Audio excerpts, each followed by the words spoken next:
Prince Harry and Meghan, Duchess of Sussex, are a 21st-century couple. It's their time. They know they have the opportunity to change perceptions about race and identity in Great Britain, the United States and around the world.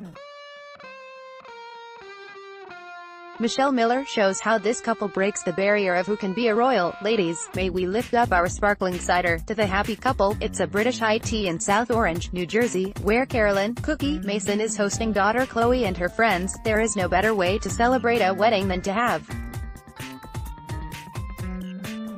tea with friends, Cookie tells CBS News correspondent Michelle Miller. Ladies, may we lift up our sparkling cider to the happy couple. CBS News. Even though Meghan's official title is Duchess, to this group, she is a princess, their princess. Now we see that a real-life black princess can actually be in the British royal family. So it shows young black girls that like this can actually be a reality, not just a fantasy, like in storybooks, says 16-year-old Tyler Newman. Why did she pick Harry? Miller asks the partygoers. I heard it was a setup. A blind date, Chloe Mason, 15, replies. Can you imagine going on a blind date with a prince? The couple may be breaking with tradition, but not Cookie. You have to pronounce it scones like the British.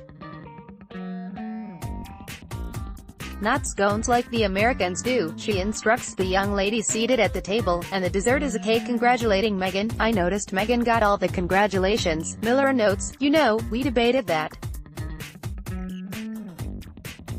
I really struggled, because I didn't want to make it about just her.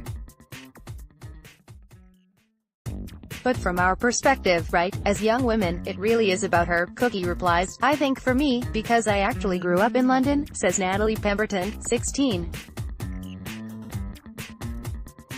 And I was following, you know, Prince Harry's journey to find love, you know, laughs. I was always, like, curious like who's he going to find, you know.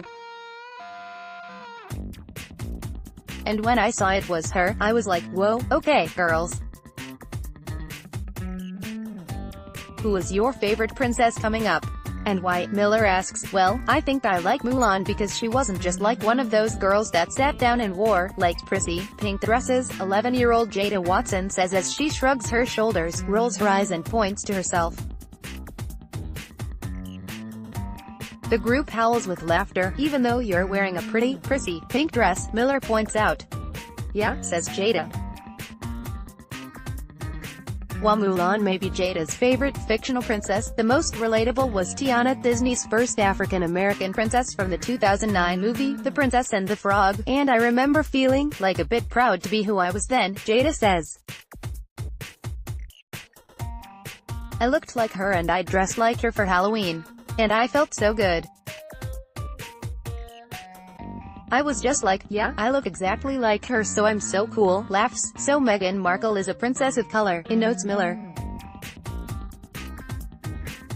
Yes, Jada replies, and what does that say to you ladies about what you can be? Miller asks, it doesn't matter your race, your ethnicity, what you look like, Jada says.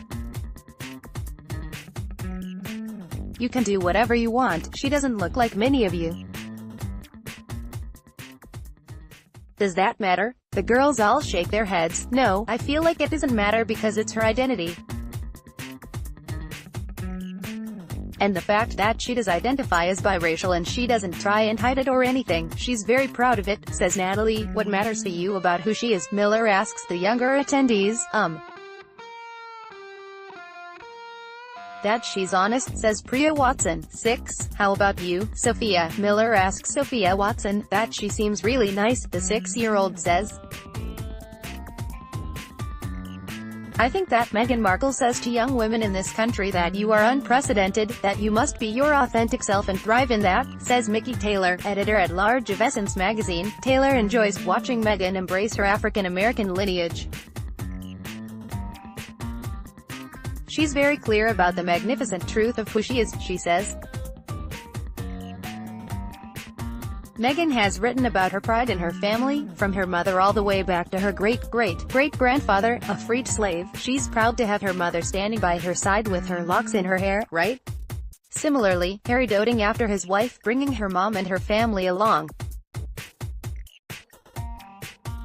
He's very proud of that too, says Cookie. What's different about Meghan Markle is not just her heritage. It's the fact that she owns her heritage. That she speaks openly about it, says Afua Hirsch, journalist and author of British, as she did in a PSA. My name is Meghan Markle. You know, a couple years ago, I heard someone call my mom the N-word. Meghan, who grew up in a racially charged Los Angeles, watching the riots after the Rodney King verdict, has seen racism up close. Her message to the world is inclusion.